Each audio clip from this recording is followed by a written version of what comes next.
Okay, this is question 7.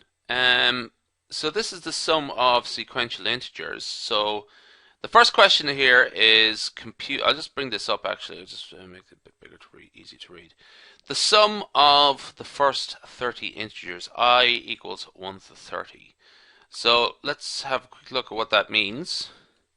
Essentially what that means is something like this. Sum of I from, or let's just sort of have a common one here, I equals 1.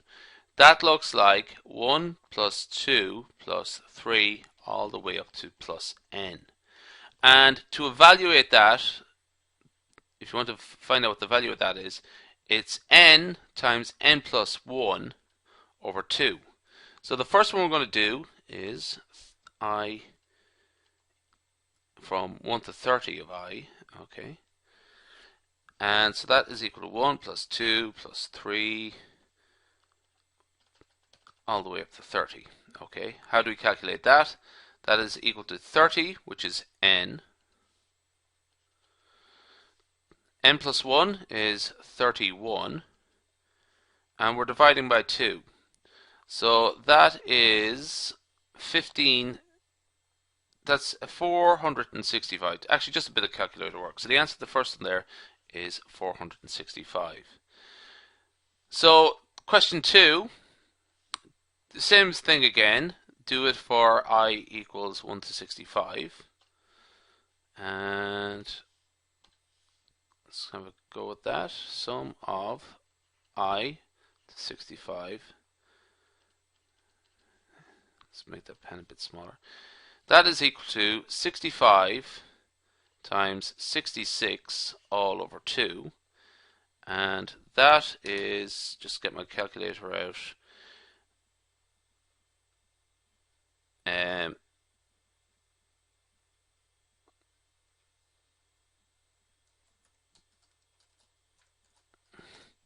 2145.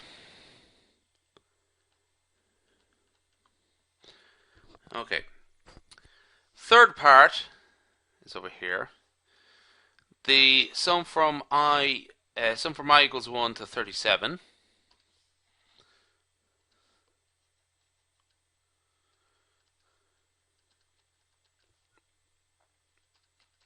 (37) times 38 all over 2.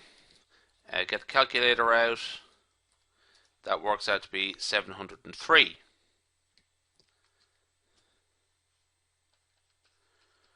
Okay.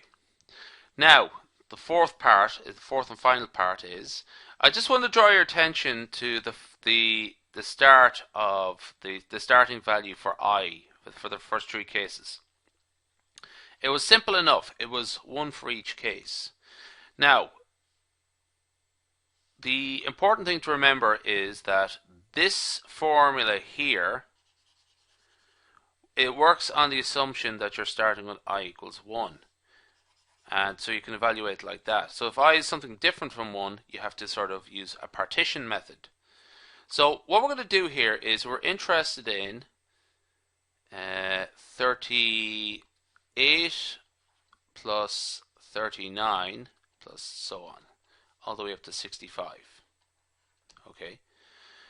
You can easily find out what 1 plus 2 plus 3 plus 38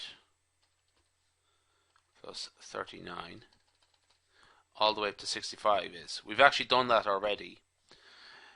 You can also find out, but essentially let's just sort of look at what we want here. We want 38 to 65. We want to get rid of everything less than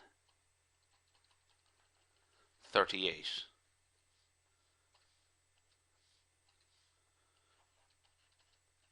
So what we can do is subtract from the overall total, subtract 1 to 37.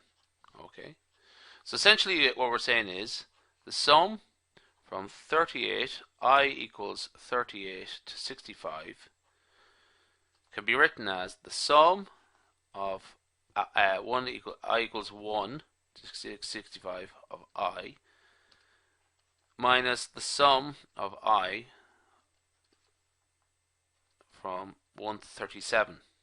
So remember, 37 is the first one we're getting rid of, or it's the highest one we're getting rid of. Okay. We actually have worked out both of those values already in this particular instance. So it's 2145 minus 703. And so the answer works out to be 1442.